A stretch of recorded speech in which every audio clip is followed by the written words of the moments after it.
Hey everybody out there, this is Jeremy. Hey, I wanted to come to you today and talk to you a little bit about self-doubt, negative feedback, criticism, and how you can use a lot of that stuff to your advantage to actually make your life a lot better, whether it be spiritually, financially, mentally, physically. It doesn't matter, it can well round you in a lot of areas. And the parts I'm going to talk about today is just to kind of give you more examples about things that you can look at and then how you can overcome them things. Now, here's a good example. Let's start out with the fact that, have you ever got up, as the shooting this video, it's a Monday morning, and a lot of people hate Mondays. I happen to love every day because I think every day is fabulous in its own way, and there's so much to be lived for in each day.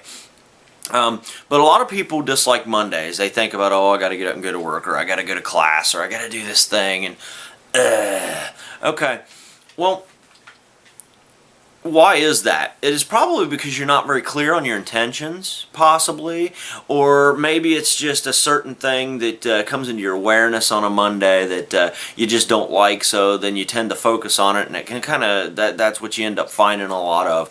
But it doesn't necessarily have to be that way. A lot of the negative feedback that you receive can actually be very healthy for you if you use it in a proper way. Here's a good example. You wake up out of bed, and you go to the bathroom so you can use the bathroom and brush your teeth, and let's say you stub your toe, right? And then you're like, oh, my toe, and then you go ahead and brush your teeth, and you're mad and like, man, my toe hurts, I stubbed my toe, and then you go down your hallway, or you come down your stairs, whatever the layout of your house may be, and you come down and maybe to get your cup of coffee or tea or whatever it may be, and you go to pour your coffee, let's just say, and then as you go to stick it back on the coffee maker, you crack the decanter. Coffee goes everywhere. Now you got coffee all over the place. You got to leave in 5 minutes to go to work, or to go to class, or to go to wherever it is you need to go. And you're like, oh, I'm going to hurry, I don't have time for this. So then you become frantic, and you're running around, and you're cleaning all this stuff up. And then, so then you get it all cleaned up about half way, and then you go running out the front door, and then you find out that your tire's flat, or your car won't start, and then you're like, oh, why is this happening to me? What kind of day is this? Oh my gosh, and it's always like that. So then you call into work, and you tell them, or your class, and you say, I can't make it, or I'm gonna be late, and this and this and that. So then you finally get say it's your tire's flat, and you get your tire fixed.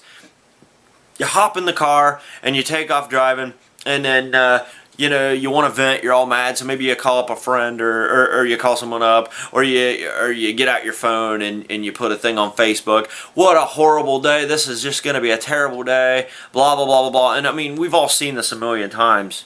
And what's funny about it is, or I shouldn't say it's really funny, what's strange about it is that's not necessarily the way the day has to go. What I've learned is negative feedback in that way, something like that, if you're taking that example, all it is warning labels. They're warning signs. And a lot of people's like, well, I don't understand what you mean. How could that be warning signs? It's a bad day. No, it's not. It's not a bad day. It's really not. It's all about your point of view. And when you start getting negative feedback, things going in your life, try to treat them as maybe like the warning lights on the dashboard of your car.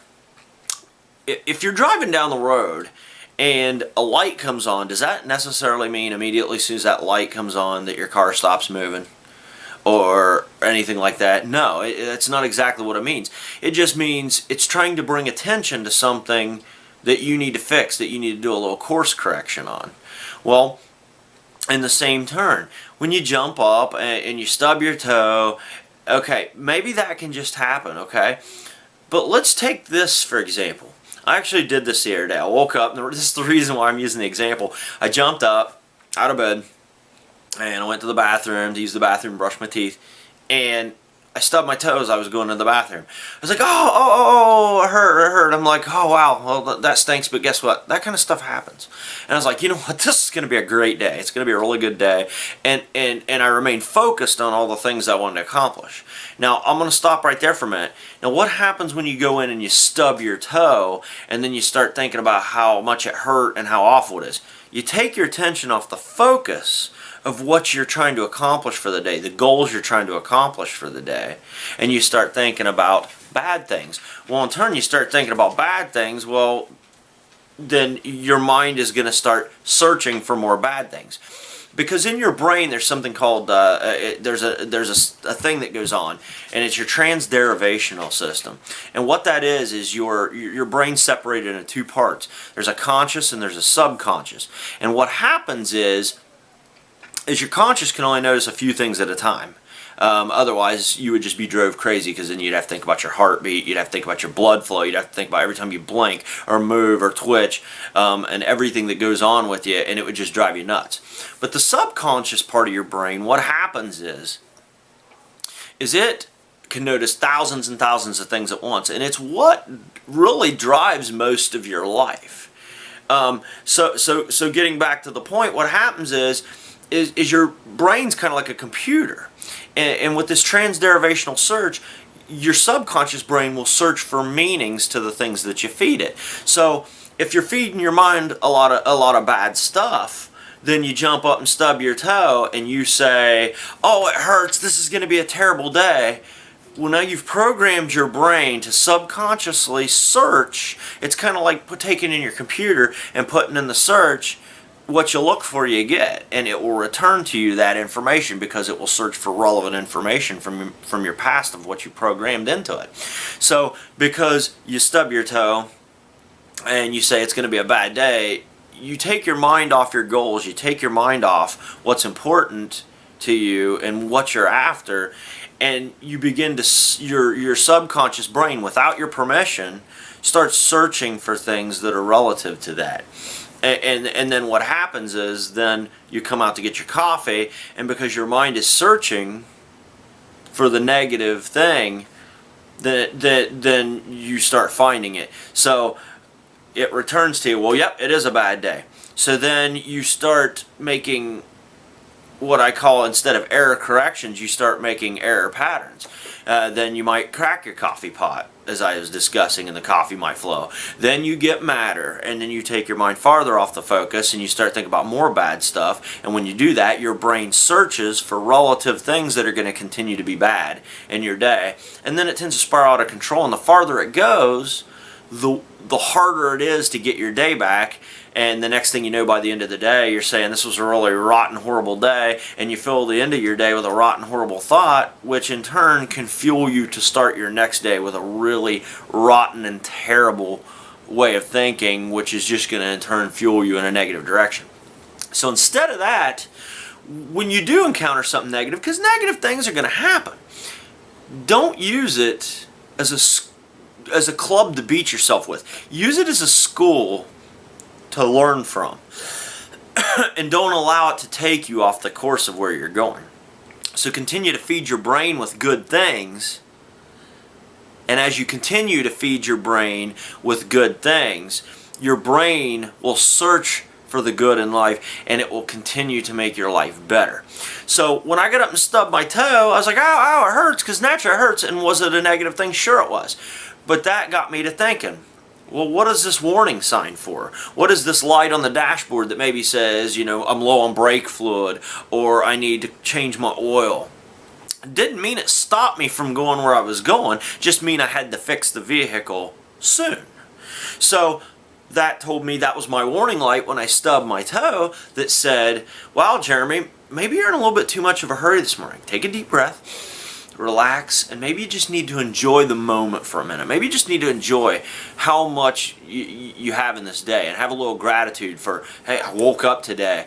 I was able to come in, and I had a place to brush my teeth and use the restroom, and I'm gonna go out, and I'm gonna have me, I'm gonna have me my cup of coffee, and I'm gonna have some bananas and fruit and such, and it's gonna nourish my body, and I'm really grateful for it, and it's gonna be awesome. And I'm gonna sit down at my computer, and I'm gonna write a really terrific story that helps people out, and then come over and cut a really good video.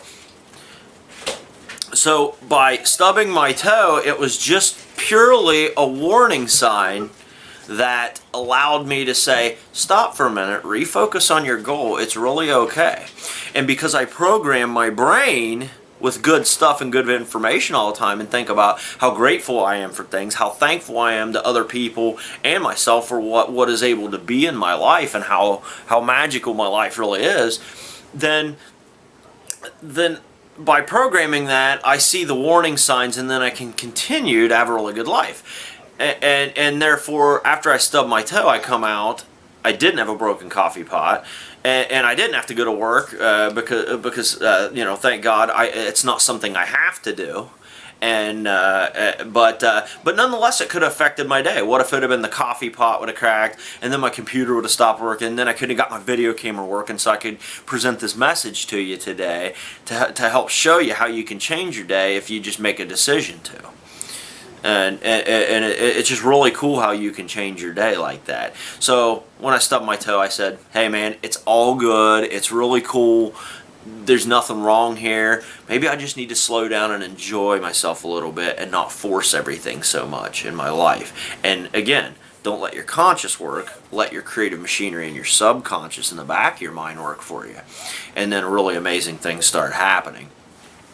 Another thing, and a lot of people's like, well, how do you just change your mind? If I'm mad, I stub my toe, I'm mad, I want to be mad. Well, you can change your mind.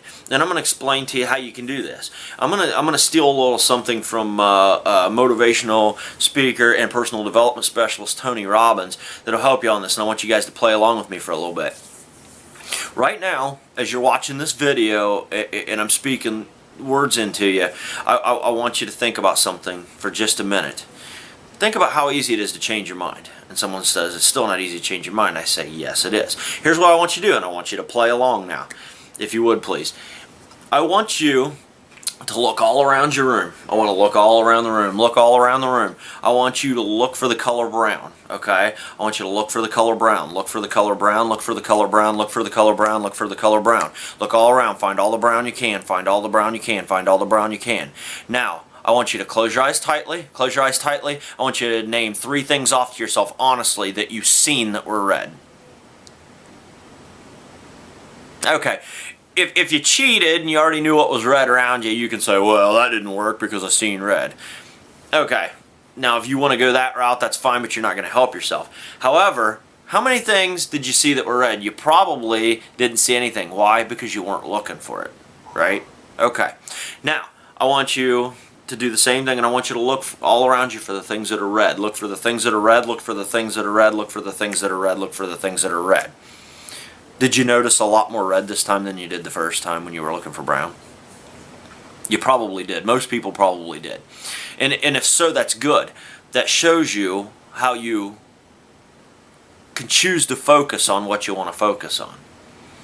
Now, if you honestly played along with that, you're probably saying, wow, right now. Because it's true, you can change your mind and you can decide what you want to focus on. I want to give you another example. I want you to think right now about the feeling in the bottom of your feet. How it feels rubbing against your shoe, against the carpet. I want you to feel that and think about how that feels. Did you notice your brain just shot down to your feet? You can make a conscious decision about what you think about. And the more you exercise that muscle of consciously thinking about what you choose to think about, it will train your brain and it will program your brain like that computer, and it will allow you to start subconsciously thinking in that manner, so that instead of just reacting to everything, you can actually anticipate things that are coming ahead. Therefore, that's going to bring you a lot more success. I've been practicing a lot of this for a while now, and I continue to work on it and continue to get better at it, and it continues to become more and more magical the more I do it. So I wanted to share that with everybody today to let you know that when you get negative feedback, same thing with criticism from people. People are going to criticize you. You know, a lot of times, maybe it's just a sign that you're not going the right way in harmony with what your desires and your goals and your dreams are. If you're starting to get a lot of criticism from people, it could be fair, it could be unfair. But don't put up a dome and a shell and just live completely secure. Just get a little thick-skinned. Go, okay, take it for what it's worth, and just say, well, hey, okay, if I'm getting all angry, all it's going to do is get me thinking about the negative. So why don't I just say, hey, maybe this is a sign that I'm I need to take a look at myself, and not, again, as a school to learn, not a club to beat yourself with. And you can step back and say, what are the warning signs here? Well, maybe I need to become more refocused on my goal. Maybe I'm not looking for enough good. Because, hey, bad things will happen sometimes and negative things will happen sometimes.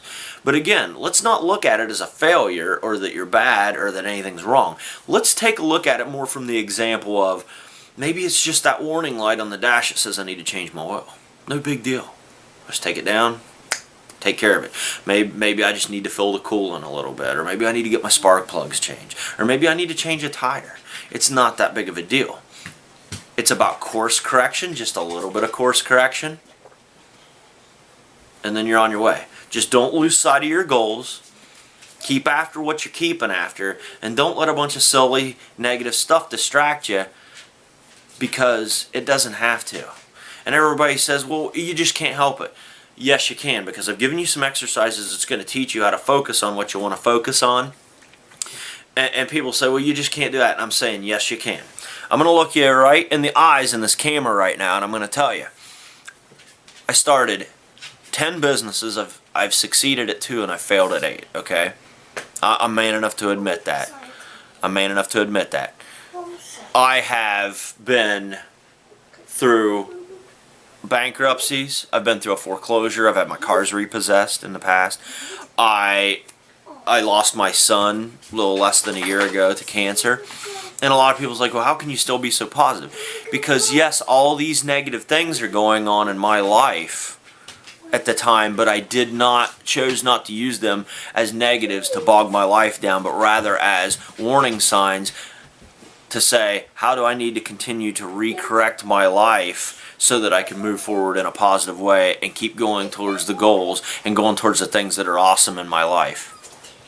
So I just wanted to share that with you today, and maybe give you a little advice on how you can do really great things with your life and use the negative feedback and the criticism to do course correction to stay on track to where you want to go, because it really is a choice, and it really is about what you want and what you want to do with yourself. Have faith, have belief, take a lot of action, go after what you want, because you're worth it and you can get what you want in your life. Physically, mentally, spiritually, financially, it's all there for you. You just got to go out and grab it. I love you guys to death. I hope you have a fantastic day. Take care, and I'll talk to you soon. As for now, the Psycho's out. Have a great day, guys. Take care.